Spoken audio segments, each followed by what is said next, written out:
I was asked by a few people to show you how I prepare my shad for smoking and then canning.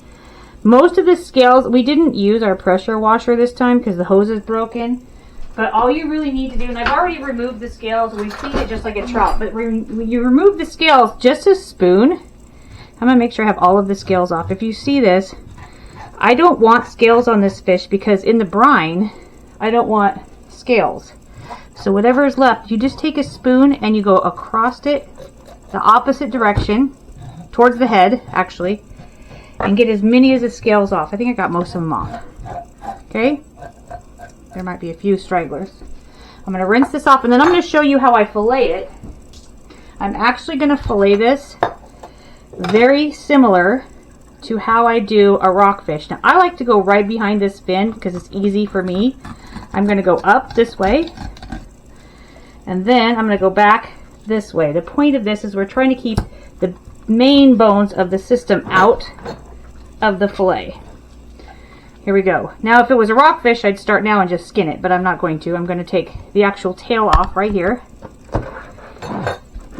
And this is going to be my fillet.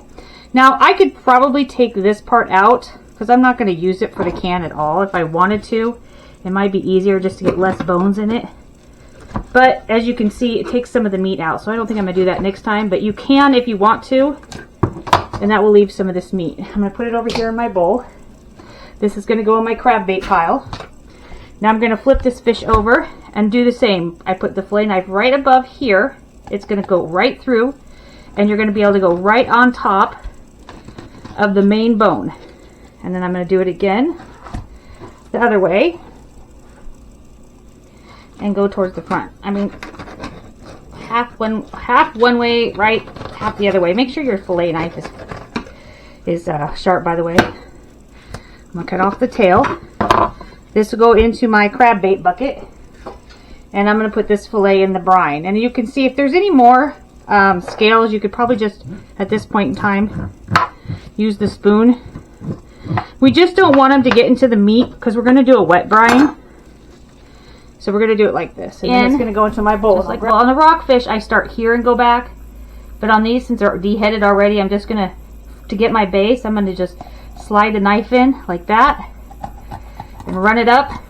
My brine is got 4 cups of water and half a cup of white sugar, half a cup of brown sugar, 1/3 cup of salt, and just like a teaspoon of lemon juice. A teaspoon. Make sure all your scales are off because you don't want any scales in the wet brine. Rinse it one more time. Make sure we're not scaly at all. Also, another thing, if you're planning on canning these and you want this nice white skin, bleed them. So when I caught these, I immediately ripped their gills out. I hit them on the head, but I ripped their gills out so they would bleed. My husband did not bleed a couple of these, and you can see the difference. He did not bleed this one. I'm going to take the scale off. I mean, it doesn't really affect the taste, but I prefer to have it bled. It's just a whiter meat that way. We're going to go down this way. Doesn't matter which direction you go first. And see, some people like to hold the tail. That's fine. And then I'm going to turn the knife out. You can hold the tail this way if you want to. I prefer just to put pressure on it and run the knife underneath my hand like so. Get a nice fillet this way. And then I'll just cut the tail off. And then rinse it again. Make sure you don't see any scales because, again, we don't want the scales attaching. You know, those scales are all over your hand. So here is my bowl right here. These are the shad, and these are bucks. If you get some hens, they're going to be pretty fat, actually. These are the boys, and they weren't very fat yet. The run's just starting. We're probably going to go down Sunday and get some more. That's a nice big one. So you see the bigger ones are going to have way more meat. The skin is actually going to come right off. Once we smoke them, this skin will peel off. But for now, you're going to leave it, the scaled skin on. We're going to brine it. So I have made my brine. Where did it go? Here we go. And I did a triple batch. So I did 12. I'm going to throw them in here. Okay, they've been in the brine about a day and a half. I've taken them out of the brine and I've rinsed them off with cold water. And now I'm going to lay them out, or lay them upside down on paper towels, because I want the meat to be dry because it's going to dry for a couple hours before we put them in the smoker. So I've got some big cookie sheets, and I'm just going to lay these out upside down and let the paper towels absorb as much as possible before they go in the smoker, because you do not want wet fish in your smoker. I use a little chief, or a big chief actually. I like those little smokers are great for fish. I have put them into my big chief smoking racks. I put some cooking spray on here, skin side down. The skin is going to fall off when we're done. I'm going to move them so that the air gets around them. Obviously I have room for more, but this is all I have for now. And the smoker is outside warming up. As soon as it gets a good smoke, I'm going to pop them in, and it should take about 4 to 6 hours. And when they get done, I'll show you. They're going to be a darker color, and a little bit of, they'll be oily, so we'll be able to peel the skins right off of them. But this is how I put them on the racks. All right, 6 hours later, this is what I have from the smoker. And when these cool off, you're going to see this. Look at this. See what this does? There's the skin gone. And that's what all of it's going to happen. When you pull these out, look at that beautiful smoky meat. We're not eating it like this though. There's still a lot of bones. I mean, you could take a little piece off if you wanted to, but here's one of the ones towards the bottom. Oh, they smell so good. We now have the smoke flavor. It smells like smoked fish. Okay, my next step in canning shad is canning the shad. I'm using these jars. I run them through the dishwasher on hot or sanitized and let them dry. I got new lids for the canning process. Do not reuse, you can reuse the rings, but do not reuse this middle part. Do not reuse those. When you are doing canning, start from scratch. I probably should have washed these, but I'm not going to worry about it. They've been in the thing, so they're good to go. So the next step I'm going to do is get my smoked shad, which I've already smoked and de-skinned, out of the fridge, and I'm going to stuff them all into these 5 jars, which I'm going to make them pretty full because the last ones I did not. So I'm going to do that right now. Okay, I'm using the little pints. Are they pints or pint? No, yeah, they're pints. There's a fill line in here, and we're going to just fill to the line. Actually, it's where the dark is, but we're going to fill water to this. This is the canner that I have. I think it's a Presto, but it's a big one. We're going to fill that. I have the screen in here, or the wire rack in here, upside down. It just lifts it slightly off the bottom, so if they jiggle a little bit, it's not going to be on the bottom and crack the jars. Now what we're going to do, here's my smoked shad. My husband is going to fill the jar to probably there. And you want to make it, don't try to keep them as full as possible, not break them apart. They are going to break apart, but we're going to stick them in the jar. If you have to break them in half to make sure they fit. Okay, let me get over here so I can see this. Okay, he's going to stuff the jar. The last time that I did this, I didn't add extra oil, but I'm going to this time. Those bones are all going to dissolve. I mean, you can take it out if you want to, but it's going to dissolve. We're going to stick these in here like that. Keep going. Try not to mush it up. Try to keep as many chunky pieces as you can. Move this out of the way.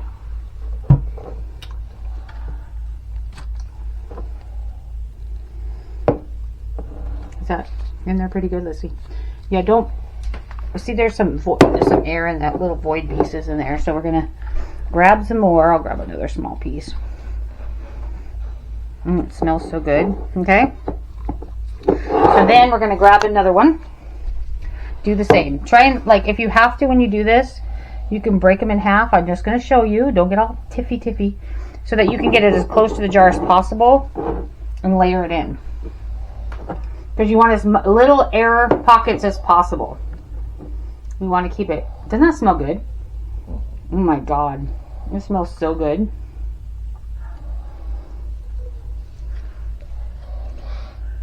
Okay. Get my coffee out of the shot.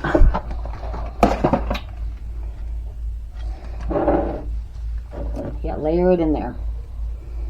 You want to get as much. You're going to have to keep it. So you want to keep, we're going to have to push it down. You want to keep it below this first ring right here. So when you fill it up, you're going to keep it a little bit below this first ring. We don't want it above the bottom ring. Don't put it above the bottom ring because we're going to need that area. And try not to mushy it. I should try, though. It's okay if sometimes that's a big piece. Is that going to fit? Yeah. Okay, are you ready for the next one? Bend it over a little bit. Bend it over. Okay.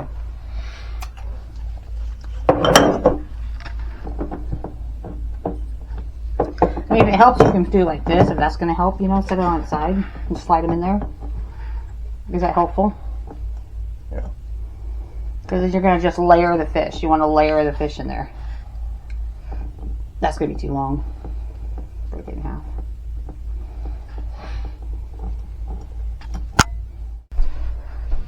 Okay, I had 9 fish, I think. Anyways, we smoked them. We put them in here. I've added spices to the top of each one and some oil. Not a lot of oil, maybe 2 tablespoons of oil. I was going to use olive oil, but I can't find it, so I'm using canola. Canola is a more neutral taste anyway, so it probably is going to taste better. Now, we're going to jar these, or lid these, put these on the lid, put lids on these. You're going to make sure they're fairly tight. So you're going to put this down. If you have anything around the edge, I'm going to grab this and we're going to wipe it because we want to get a good seal on these. So you don't want anything between there we go. We're going to do these, and then as we do this, I'll do these first so you don't have to go seal them up. They're going to loosen even so, and lots of so's. They're going to loosen more. Oops, that just fell on the floor. You can make them tight, but you're going to have to probably tighten them again. The whole point is we're going to get this thing to seal this way. And like I said, you can reuse the rings, but the seals, don't reuse them. Once they've been used once, you can use them for leftovers, because I like to use these jars for leftovers, but do not use them for canning again. No bueno. Okay, we have 5 jars. Now what we're going to do is we're going to place these in here. As you see, this can take quite a few jars, but we're only going to do 5 today. It's better when you have them more in here because then they don't like jump around as much. We're going to take this and we're going to seal it. Where's my seal at? There's going to be a seal here, a lip here. I want to make sure that when I find the seal, I want this facing out because you're going to want to read this. See, we're sealed. You make sure you're sealed. It's closed. See that? Close, close. You want to be sealed. We're going to turn on the gas. And we're going to get this to pop. So that's what's next. We're going to bring it up. Well, it's 7, 8. Once this gets to 10 or a little after 10, we're going to put the weight on now. And we're going to keep the steam from escaping. Once this gets up to 10, this should pop. This should pop soon. And then once this gets to 10, we're going to maintain it. So we want to maintain it between 10, right here, and 13-ish. If it gets towards 15, you're going to turn the gas down a little bit. My gas usually on my stove is between 5 and 4. Sorry, I'm eating a Jolly Rancher. But between 5 and 4 is usually what will maintain my pressure between 10 and 15. You don't want to go over 15 and you don't want to go under 10. And this needs to maintain this temperature for 1 hour and 40 minutes. Alright. We have the popper up. And now this is going to start climbing. Hopefully.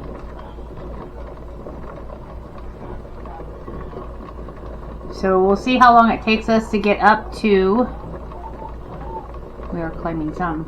We want to get up to over 10 psi.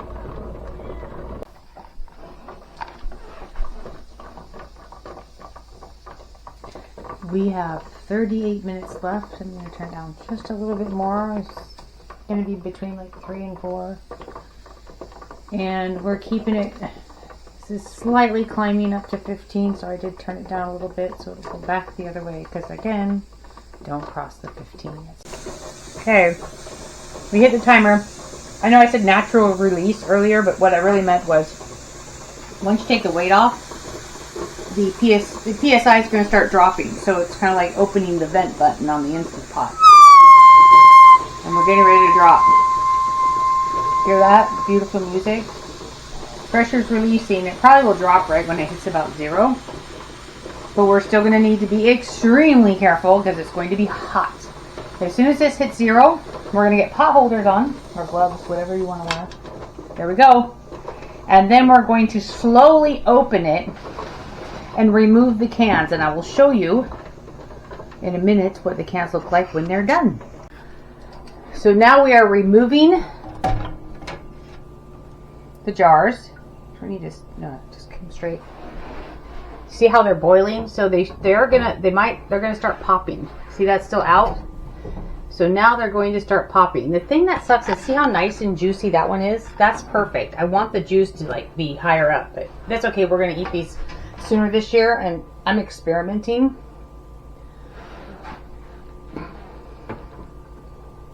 I just may need to put more oil in them, that's all. So we have 5. Oh shoot, I didn't label them. Of course it would have came off inside. I have a lemon pepper, a Cajun one, a pepper one, a blackened one, and a plain one. So we'll figure it out. But anyways, these are gonna cool, they're gonna pop, and then they're completely done. Once they we're gonna make sure they do seal. Do I have any poppers yet? Probably not. Nope. Once they start cooling though, they will pop. Make sure every one of them pops or sucks in. Because if they don't, eat it right away, or put it in the refrigerator. They must seal. If they don't, and after an hour or 2, and you can still go click, click, click, click, stick it in the fridge and eat it. Oh, there went one. Which one went? I heard it go. Which one was it? Oh, this one. Okay, you can see it's depressed. See how that went in by itself? As they cool off, they're all going to do that. This one's sealed. This one's good to go. So you'll start seeing them all do that.